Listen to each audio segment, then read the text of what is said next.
My name is Anna, and I've lived long enough to know that love can be both beautiful and devastating.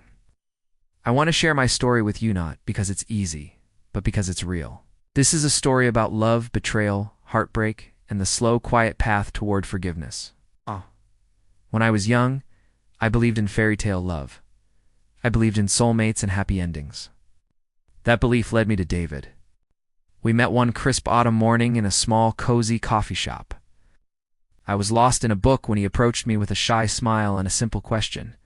"Do you like that book?" It was such a small question, but in that moment it felt like the universe had opened a door just for us. We talked for hours that day, discovering shared passions, music, long walks in nature, dreams of a big family filled with laughter. By the end of the week, we were inseparable. By the end of the year, we were married. I remember our wedding day vividly. I wore a simple white dress, and David held my hand as if it were the most precious thing in the world. "I will love you forever," he whispered. I believed him with every fiber of my being.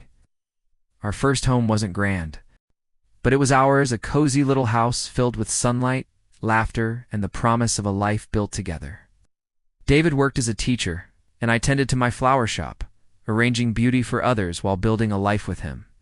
Every morning he kissed me before work. Every evening we watched the sunset together on our porch.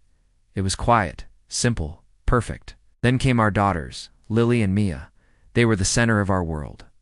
David called them his little stars, reading bedtime stories and helping with homework. I spent my days cooking, cleaning, and caring for them, but I was happy. I felt loved. David didn't need to write poems or bring flowers to show love. It was in his actions, the small reminders, the gentle care, the shared moments that stitched our lives together. Life moved forward. The girls grew, and I returned to work full-time. David took a new job at a larger company in the city. The hours stretched longer, the commutes became exhausting, and slowly I noticed a change in him. He came home tired, distant, and quiet.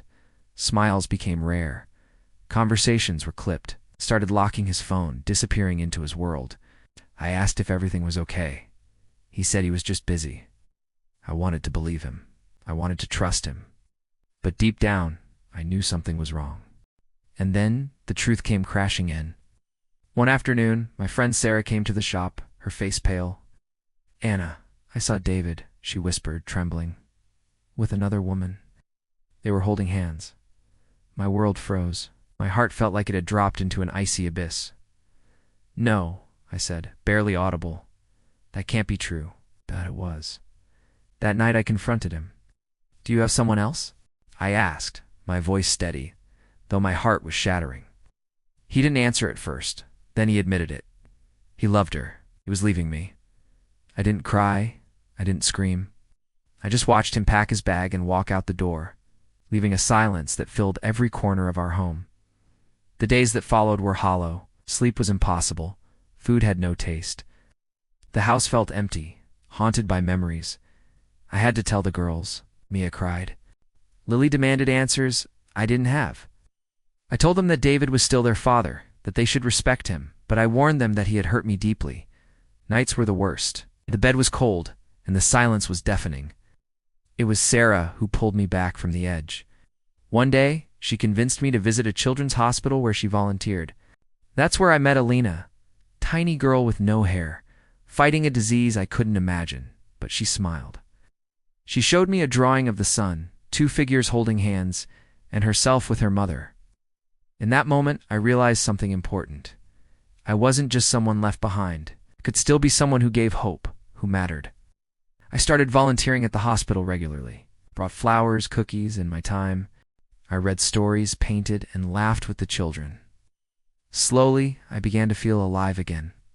My daughters noticed.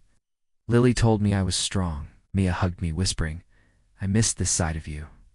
For the first time in years, I felt myself again. Helping those children showed me that life could still be beautiful, even after heartbreak. 10 years passed. Lily and Mia grew up, moved out, and began lives of their own. I continued working at the flower shop and volunteering at the hospital. And then, on a quiet Mother's Day, the past came knocking at my door. It was David, older, grayer, worn by time, with the same hesitant smile I remembered. "Anna, Can we talk? I said. My heart raced. Part of me wanted to slam the door.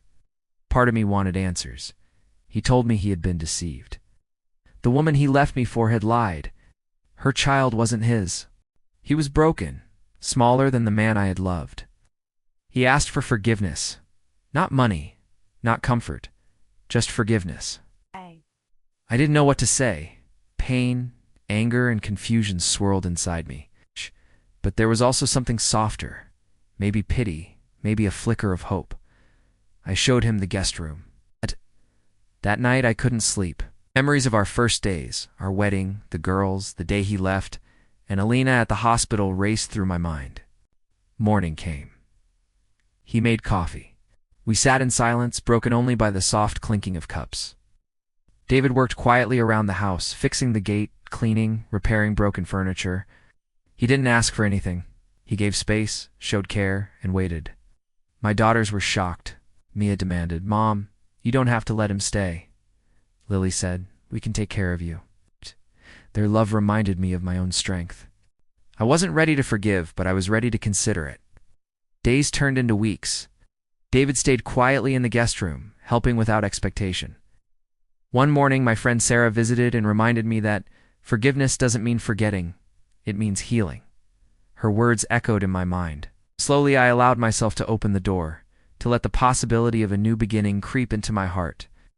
One morning, I called David to breakfast. I didn't know if I could forgive him, but I wanted to try.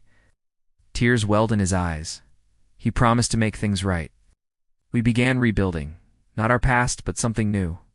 Cautious laughter returned. Shared stories replaced silence, and sunsets were watched quietly together.